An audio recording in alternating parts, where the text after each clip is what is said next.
PMCH में उसको bed नहीं मिला। ये बहुत ही शर्मनाक बात है। बेड नहीं मिला और बेड नहीं मिलने के चलते वो दम तोड़ दी। आज ऐसी अवस्था बिहार की हो गई है। आज कहाँ बेटी बच रही है? कौन बेटी की बात करते हैं? हम देख रहे हैं कि गरीब की बेटी का क्या इज्जत नहीं है। में आज महिलाओं के साथ बलात्कार हो रहा है, हत्या की जा रही है। अपराधी बच निकलते हैं कि जो बलात्कारी है उसको कड़ी से कड़ी ऐसी सजा दी जाए कि दूसरे लोगों को इस तरह का कारनामा करने से रूह उसको कांपे। सब्सक्राइब करें हमारा चैनल प्रकाश न्यूज लाइव और दबाए बेल आइकन हमारे खबर सबसे पहले देखने के लिए। कि बिहार के अंतर्गत जो सुशासन बाबू हैं, जदयू और भाजपा की डबल इंजन की सरकार है। इस सरकार के अंतर्गत बच्चियां और महिलाएं कहीं भी सुरक्षित नहीं है। आज बलात्कार का बाढ़ आ गया है और लोग नारा लगा रहे हैं कि बिहार में बहार है, बलात्कारियों का राज है।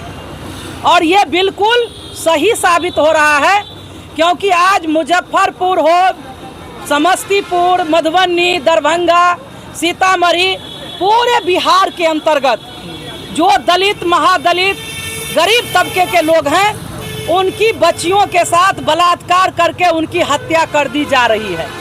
रोज 2-3 घटनाएं घट रही है और मुजफ्फरपुर के कुरहन्नी में तो हद हो गया। एक बलात्कार पीड़िता का जिस तरह से बलात्कार के बाद उसको चाकू से गोप करके निर्ममता पूर्वक उनके जो घायल कर दिया गया, घायल अवस्था में इलाज के लिए पीएमसीएच में उसको बेड नहीं मिला। ये बहुत ही शर्मनाक बात है। बेड नहीं मिला और बेड नहीं मिलने के चलते वो दम तोड़ दी। आज ऐसी अवस्था बिहार की हो गई है। मैं समझती हूँ कि मंगल पांडे को थोड़ा सा भी अगर शर्म है तो अपनी नैतिक जिम्मेवारी लेते हुए अपने पद से तुरंत इस्तीफा कर देना चाहिए। आज ये नीतीश कुमार जी बिहार के मुख्यमंत्री हैं, महिला संवाद यात्रा निकाल रहे हैं, बेटी बचाओ बेटी पढ़ाओ की बात करते हैं। आज कहाँ बेटी बच रही है? कौन बेटी की बात करते हैं? हम देख रहे हैं कि गरीब की बेटी का क्या इज्जत नहीं है।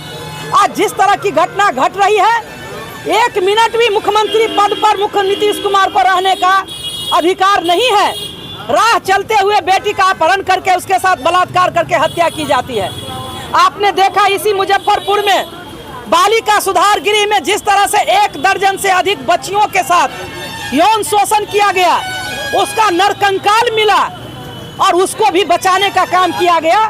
यही महिला संगठन के आंदोलन के बदौलत गिरफ्तार किया गया, ब्रजेश ठाकुर हो या चाहे जो भी अपराधी हो। इसीलिए अखिल भारतीय जनवादी महिला समिति, हम लोग आज पूरे बिहार के अंतर्गत आज जिस तरह से बेटी बचाने का झूठा प्रचार किया जा रहा है, महिलाओं को झांसा दिया जा रहा है और उसके आड़ में आज महिलाओं के साथ बलात्कार हो रहा है, हत्या की जा रही है, अपराधी बच निकलते हैं, अपराधियों को सरकारी संरक्षण प्राप्त है। वैसी अवस्था में हम आंदोलन कर रहे हैं और हम ये मांग करते हैं कि मंगल पांडे को तुरंत उसको गद्दी से उतारा जाए।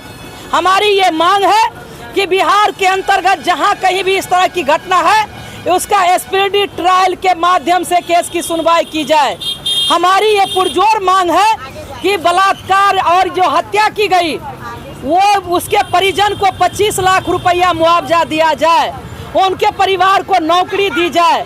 हमारी ये मांग है कि जो बलात्कारी है उसको कड़ी से कड़ी ऐसी सजा दी जाए कि दूसरे लोगों को इस तरह का कारनामा करने से रूह उसको कांपे।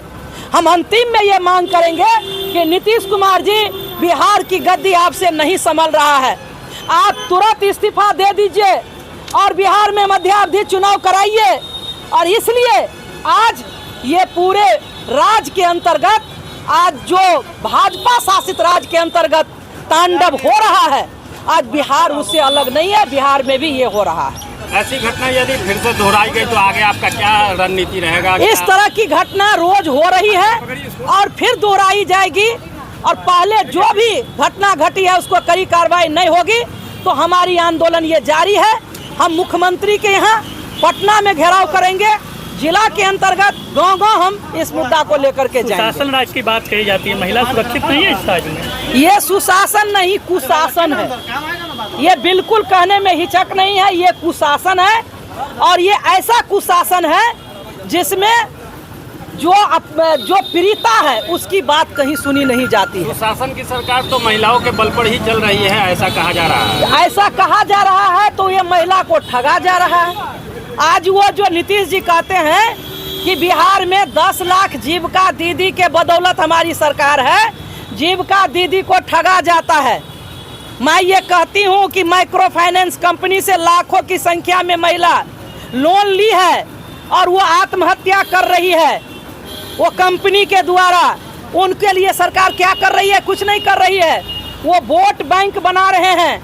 ये वोट बैंक वही महिला 2025 के चुनाव में नीतीश कुमार को जवाब देगी और नीतीश कुमार को गद्दी से उतारेगी, क्योंकि लोग समझ चुके हैं कि ये सरकार हमारी इज्जत का सुरक्षा की गारंटी नहीं कर सकते हैं। इस सरकार के अंतर्गत गरीबों की रक्षा नहीं हो सकती है। इस सरकार के अंतर्गत भूमिहीनों को जमीन नहीं मिलेगी।